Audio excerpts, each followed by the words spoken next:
भोलेनाथ, कहाँ गए? कब से आपको मैं ढूंढ रही हूँ इधर उधर, लेकिन आप मुझे कहीं दिखाई नहीं दे रहे हैं। आप इसी तरह जो है नृत्य करते रहेंगे या हमारी भी बात सुनेंगे? हम आपको कब से ढूंढ रहे हैं, कब से आपकी खोज में हम इधर उधर देख रहे हैं, लेकिन आपका कहीं अता पता नहीं है। कहाँ नृत्य कर रहे हैं? बताइए ना देवी, क्या कह रही हैं आप? क्या फरमाइश कर रही हैं? बताइए।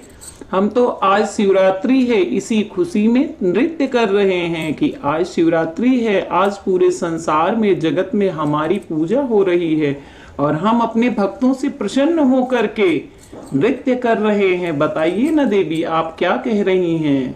क्या सेवा चाहिए आपको? क्या आप चाहती हैं हमसे करवाना? बताइए ना, क्यों खोज रही हैं? हम तो यहीं आपके पास ही नृत्य कर रहे हैं। आपने अपनी दिव्य दृष्टि से नहीं देखा, नहीं तो हम तो आपके आसपास ही रहते हैं।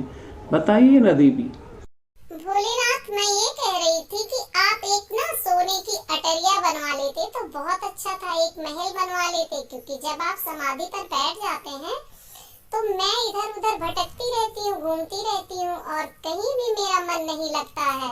अगर मेरे पास महल होगा तो मैं अपने महल में विश्राम करूंगी, जब आप जो है समाधि लगाकर बैठ जाएंगे तपस्या करने के लिए। मैं नहीं सोचता कि हमें एक महल की कोई आवश्यकता। इतने खुले आसमान के नीचे इतना सुंदर हमारा हिमालय पर्वत है, ये काफी है हमारे विचरण के लिए और हमारे रहने के लिए।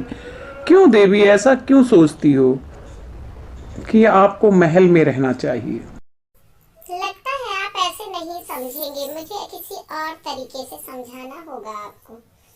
बनवाई ले भोला सोने की एक अटरिया, बनवाई ले भोला सोने की एक अटरिया। तुम तो भोला 80 बरस के बाली मोरी उमरिया, तुम तो भोला 80 बरस के बाली मोरी उमरिया।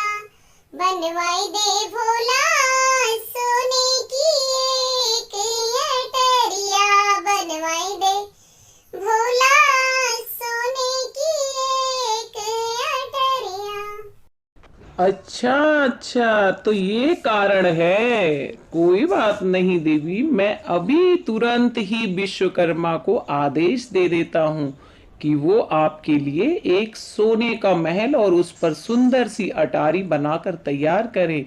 ये बात थी, उम्र के फासले को ताना दे रही हो देवी। मैं सब समझ चुका हूँ आपकी बातें।